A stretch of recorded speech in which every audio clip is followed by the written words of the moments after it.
라이베리아 가가다에 존이라고 하는 젊은이가 살고 있었습니다. 라이베리아는 아프리카 중서부 대서양 연안에 있는 공화국입니다.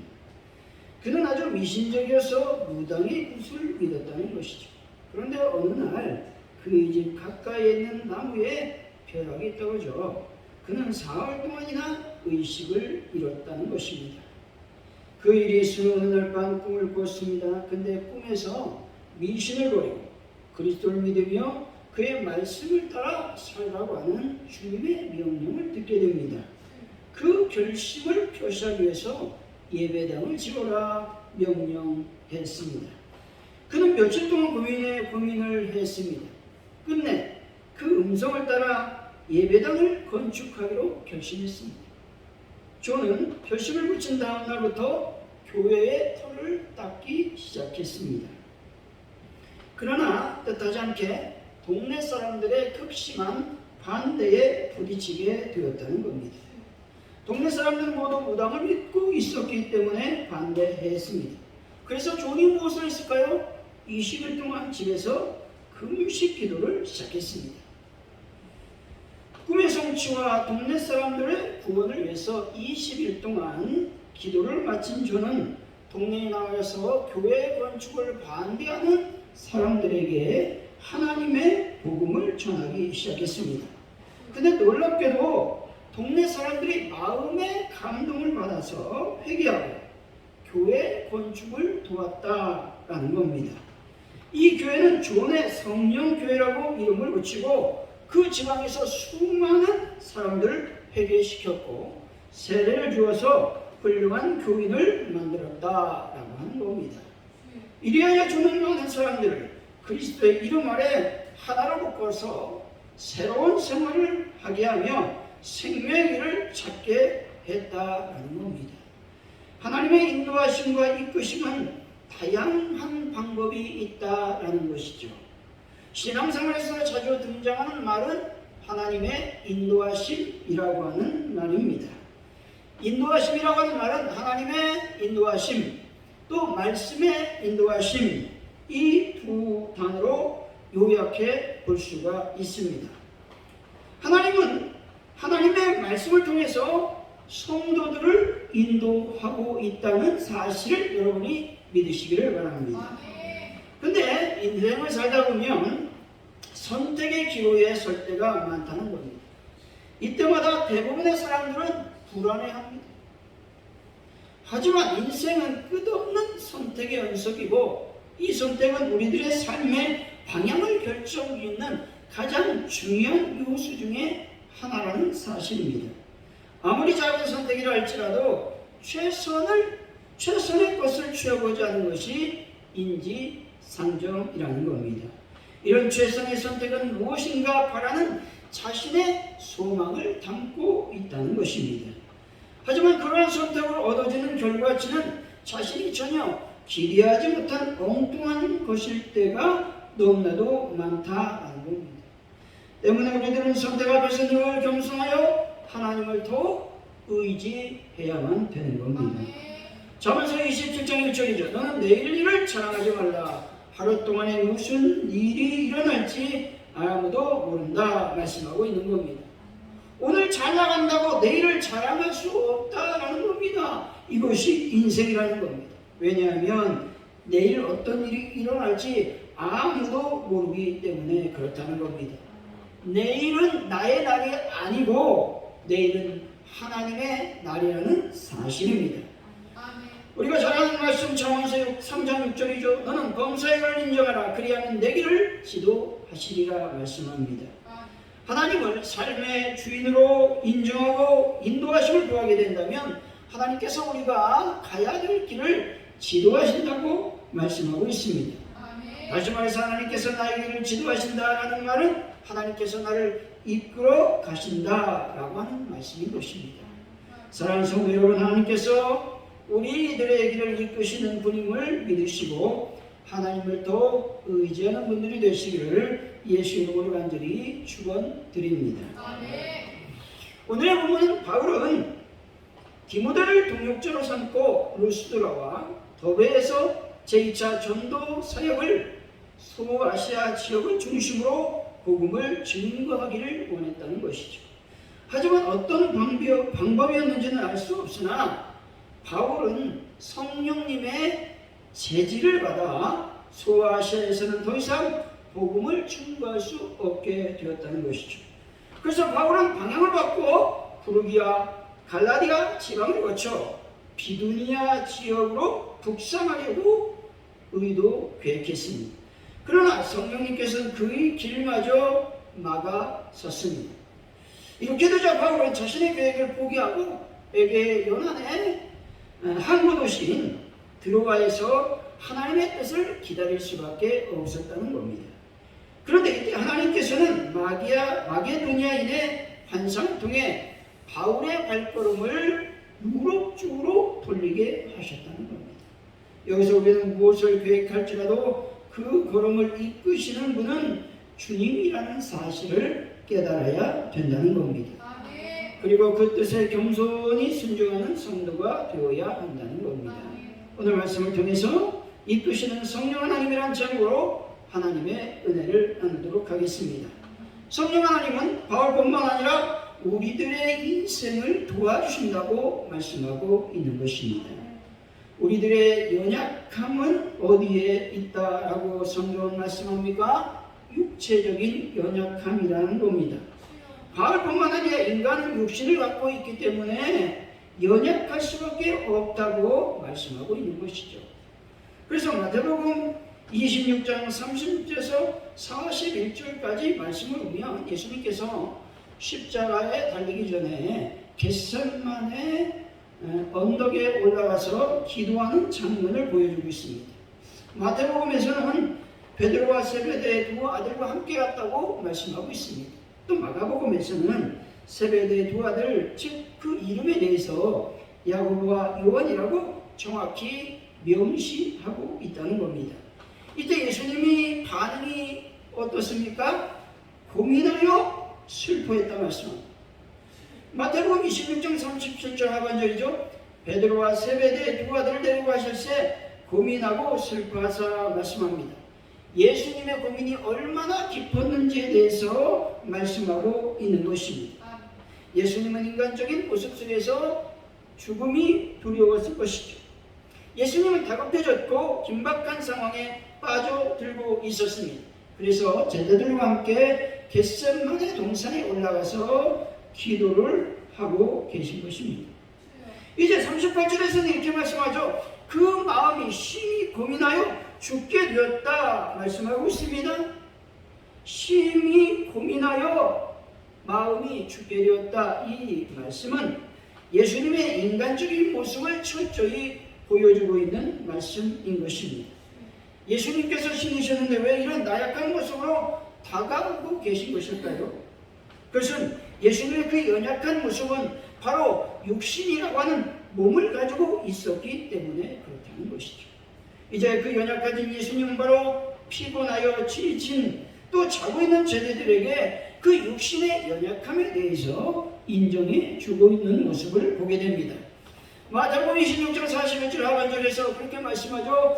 예수님은 제자들에게 마음은 이르되 육신이 약하다 말씀하시면서 육신의 연약함에 대해서 재차 인정하고 있는 것을 보게 된다는 겁니다. 다시 한번 반복하면 우리의 연약함의 근거는 우리가 육신을 갖고 있는 몸을 입고 있기 때문에 그렇습니다. 그래서 우리는 연약할 뿐만 아니라 우리는 연약한 육체를 갖고 있다 말씀을 드릴 수 있다라고 하는 겁니다. 사랑하는 성도 여러분, 육체의 연약함까지 인정하시는 하나님을 더욱 신뢰하시고 하나님을 인정하는 분들이 다 되시기를 예수의 이름으로 간절히 축원드립니다. 그렇다면 바울의 연약함은 어떤 것이 있었을까요? 바울은 자신의 생각에 머물러 있었다는 겁니다. 이것이 바로 바울의 부족한 점이라고 할 수가 있습니다. 바울은 두 번씩이나 하나님 말씀을 거절하는 것을 볼 수가 있습니다. 6절이 저를 한번 읽어봅니다. 시작. 성령이 아시아에서 말씀을 전하지 못하게 하시거니 그들의 부르기아와 갈라디아 가로 다녀라. 아멘. 바울은 아시아에서 복음을 증거하고자 마음을 먹었습니다. 그러나 하나님께서 하나님께서 바울의 뜻을 거절하셨다는 겁니다. 다시 말해 우리의 선택이 잘못됐다고 말씀할 때가 있다는 겁니다. 잘못됐다고 말씀하실 때 우리들은 실로 고통스럽습니다. 하나님 왜 그렇습니까? 라고 물어보게 되죠. 선택의 기로에 서 있을 때 우리들은 하나님의 뜻을 구하게 됩니다. 하나님의 뜻이 과연 어디에 있습니까? 이것이 하나님의 뜻입니까? 아니면 저것이 하나님의 뜻입니까? 매우 고민스럽다는 겁니다. 자칫 이럴 때 침묵하신 하나님을 경험하게 됩니다. 아무런 말씀도 하지 않는 하나님을 만날 때가 있다는 겁니다. 이때 너무나도 당혹스럽고 또한 고통스러우며 두려움이 몰려올 때가 있습니다. 근데 오늘 본문은 하나님께서 침묵하지 않습니다. 말씀하시는 하나님으로 나타나고 있다는 겁니다. 성령 하나님께서 바울의 마음속에 말씀하고 있다는 겁니다. 다시 말해서 아시아에서 복음을 전하지 말라 이렇게 말씀하고 있는 것이죠. 근데 중요한 사실을 발견하게 되는데 그것은 바로 아시아에서 복음을 전하지 말고 어디에서 복음을 전하라고 하는 말씀이 언급되어 있지 않다는 것입니다. 왜 아시아에서 복음을 전하지 못하게 하시는지 그 이유에 대해서도 전혀 말씀하지 않습니다. 아시아가 아니라면 어디로 가서 말씀을 전해야 됩니까? 바울은 물어보지도 않습니다. 또 하나님은 전혀 그것에 대해서 언급하지도 않습니다. 다만 어떻게 하십니까? 마음속에 바울의 의지적인 부분을 막고 있다는 겁니다. 어디로 가라고 해야 그쪽으로 갈 것이 아닙니다. 이쪽은 아니다. 여기서 중요한 하나님의 진리를 발견하게 되는데 그것은 뭐냐? 우리가 우리의 생각에 얽매이고 또 그것에 무장이 되면 끝까지 자신의 생각을 관철시키고자 여러분 우리는 노력하게 된다는 겁니다. 이것이 우리의 연약한 부분이라고 하는 겁니다. 우리 인간뿐만 아니라 바울도 여기에 예외가 아니었다는 겁니다. 이런 바울은요 다른 것이 아닙니다. 복음에 대한 열정을 갖고 있었어요. 그래서 한시라도 다급하게 복음을 증거하고자 했습니다. 한시도 지체할 시간이 없었습니다. 이런 마음 때문에 바울은 계속적으로 복음을 전하고자 강렬한 열정이 일어나게 됐다는 겁니다. 그래서 그는 멈출 수가 없었습니다. 여러분 이때에 자신의 생각을 내려놓고 오직 하나님의 뜻이 무엇인지 묻고 그 뜻을 발견하는 그런 삶을 살아야 된다라고 하는 겁니다. 그때 물어봐야 되죠. 멈춰야 됩니다. 왜? 두 번씩이나 하나님께서 그 마음에 애쓰는 것을 어떻게 합니까? 멈췄다는 겁니다. 하지 못하도록 마음을 막고 있다라고 하는 것이죠. 7절이죠. 한번 읽어봅니다. 시작. 무시아 앞에 이르러 비두니아로 가고자 애쓰되 예수의 영이 허락하지 아니하신지라. 아멘. 바울이 어디로 가고자 했어요? 비두니아 쪽으로 가고자 했어요. 비두니아 쪽이라고 하는 것은 소아시아의 북서부에 위치한 곳입니다. 무시아에서 보면 북북 쪽에 위치한 아시아에 속해 있는 도시였다라고 하는 겁니다. 여전히 바울은 비두니아로 가고자 애를 쓰고 있는 것을 보게 됩니다. 그런데 문제는 성령께서 어떻게 말씀합니까? 예수의 영이 허락하지 아니하시는지라. 마음이 불편하다는 거예요. 기쁨이 없다는 거예요. 우리가 어떤 일을 할 때에 하나님 막는 것을 정확하게 알 수 있는 것은 마음이 불편합니다. 마음을 하고자 하는데 발길이 옮겨지지 않게 된다라고 하는 것이죠. 여러분 두 번씩이나 바울을 막고 있는 성령 하나님을 우리가 보게 된다라고 하는 겁니다. 바울은 열정이 복음에 대한 열정을 갖고 있었습니다. 하지만 중요한 것은 무엇입니까? 이것은 무슨 뜻을 지니고 있습니까? 연약한 바울의 모습을 보고 있다는 겁니다. 바울은 어디에 묶여 있었느냐? 자신의 생각, 자신의 계획, 자신의 의도란 범주 안에 갇혀 있었다는 겁니다. 여기에 바울의 연약함이 있는 것이고 인간의 연약함을 볼 수 있는 겁니다.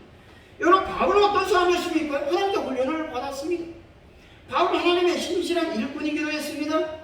바울은 하나님의 훌륭한 복음 사역자가 되기에 부족함이 없는 사람이었습니다. 하나님의 복음에 대해 무엇보다 열정적으로 헌신했던 사람이 바로 바울이었습니다.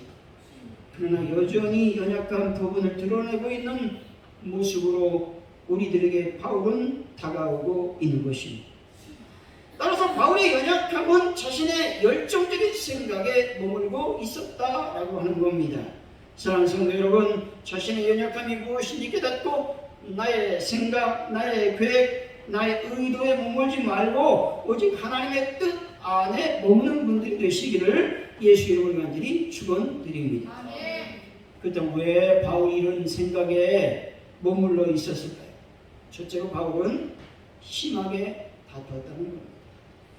사도행전 13장 2절 하반절에 보면 이렇게 말씀하죠. 바울과 바나바를 따로 세우라고 말씀합니다. 이 말씀이 15장에 와서 이루어지게 되는데, 이들은 성령의 말씀을 의지하지 않고 바나바와 함께 성도를 하다가 누구의 문제로? 마가의 문제로 서로 갈라지게 됩니다. 바울은 논쟁 끝에 바나바와 심히 다투어 피차 갈라졌다고 말씀합니다. 싸우면 나의 생각에 여러분 뭉치게 됩니다. 조심해야 된다는 거예요. 둘째로 바울은 자신의 사역에 너무 확신했습니다. 여러분, 싸움 후에 바울은 심히 고민스러웠을 겁니다. 이런 고민을 했겠죠. 하나님의 사역자가 어떻게 싸울 수 있단 말인가? 힘들었을 겁니다. 힘이 빠져나갔을 겁니다. 그런데 16장에 들어가서 루스드라와 더베에서 누구를 얻게 됩니까? 디모데라고 하는 제자를 얻게 됩니다. 근데 놀랍게도 교인의 수가 날마다 늘어가는 겁니다. 막 전도사에게 폭발적으로 일어나게 됩니다. 즉 큰 성공을 거두게 되었다는 겁니다. 이런 이유 때문에 바울은 한시도 지체할 수 없었습니다. 자신의 생각에 머물 수밖에 없었다라고 하는 것이죠. 우리는 어떻습니까? 우리가 신앙생활을 하다 보면 우리들의 생각에 머물 때가 얼마나 많은지 모릅니다. 우리가 열심히 하나님 일을 한다고 하나님을 합니다. 그러나 우리들의 생각에 머물고 있는 모습을 발견할 때가 있는 것이죠. 하나님의 생각, 하나님의 뜻은 생각하지 않고 다만 우리들이 열심으로 하나님의 일을 할 때가 많다는 겁니다. 그렇기 때문에 분쟁이 생기고 실족하는 무리들이 생겨나게 된다는 겁니다. 그렇다고 하나님 일을 하지 말라 이렇게 말하는 것이 아닙니다. 다만 하나님의 뜻 안에서 열심히 하나님의 일을 하라고 하는 말입니다. 하나님 말씀에 순종하시기 바랍니다. 하나님께서 말씀하실 때 우리의 생각, 이성, 경험을 의지하지 마시기 바랍니다. 사랑하는 성도 여러분, 우리들의 모든 것들을 내려놓고 오직 그분의 뜻이 무엇인지 분별하는 지혜를 얻어 하나님의 뜻에 순종한 분들이 다 되시기를 예수 이름으로 간절히 축원드립니다. 이렇게 바울의 연약함이 있었음에도 불구하고 하나님께서는 하나님의 뜻을 온전히 이루어 주시고 있는 것을 보게 됩니다. 9절이죠. 한번 읽어봅니다. 시작. 밤의 환상이 바울에게 보이니 마게도냐 사람 하나가 서서 그에게 청하여 이르되 마게도냐로 건너와서 우리를 도우라 하더니 아멘. 바울에게 마지막으로 하나님은 환상을 통해서 말씀하고 계신 것입니다. 밤의 환상이 바울에게 임했습니다. 두 번째까지 바울은 하나님의 말씀을 거절하고 자기의 고집대로 행동했습니다. 아시아에서 복음을 전하려고 애를 썼다는 겁니다. 그러던 바울에게 하나님은 새로운 방법으로 바울을 깨닫게 하고 계신 것입니다. 여기서 우리들은 하나님께서 그분의 뜻을 알리기 위해서 다양한 방법을 사용하고 계심을 알아야 된다는 겁니다. 어떨 때는 조용한 말씀을 통해서 말씀합니다. 어떨 때는 꿈으로 우리들에게 하나님의 뜻을 알려주실 때도 있습니다. 오늘 본문처럼 환상을 통해서 우리들을 깨닫게 하실 때도 있다라고 하는 것입니다. 오늘 본문을 통해서 중요한 말씀을 우리가 알 수가 있는데 하나님께서 당신 자신을 요한을 통해서 세 단어로 표현하고 있는 것을 보게 됩니다. 그 하나님을 6절에서는 어떻게 말씀합니까? 성령님으로 표현하고 있죠. 7절에서는 예수님, 즉 예수의 영으로 표현하고 있습니다. 또 10절에서는 하나님이란 단어로 말씀하고 있다는 겁니다. 즉 이 본문은 삼위일체 하나님을 증명할 수 있는 본문이라고 할 수가 있는 겁니다.